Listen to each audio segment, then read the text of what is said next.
CIG de la Grande Couronne est doté d'un projet d'établissement à l'occasion duquel, depuis son adoption, chaque année, nous publions un guide sur un sujet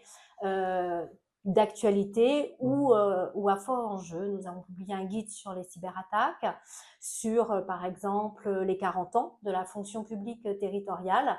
Inévitablement, année 2026, année d'élection, il nous semblait évident que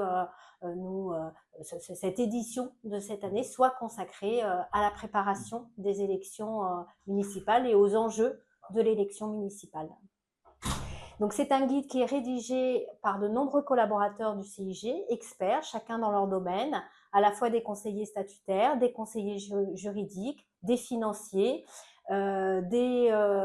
managers, nos collègues du service remplacement, par exemple, qui vont intervenir à l'occasion des élections. Et c'est un guide qui se veut chronologique pour aborder l'avant-mandat, le déroulement du scrutin, l'après-mandat et le lancement des nouvelles équipes municipales.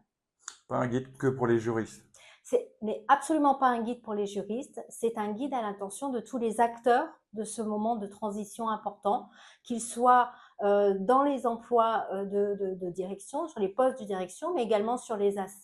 emplois liés à la gestion des ressources humaines, mais également les élus, puisque les principaux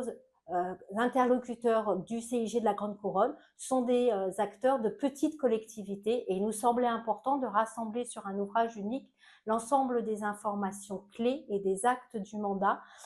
pour qu'ils aient une ressource en permanence à l'occasion de cette période de transition.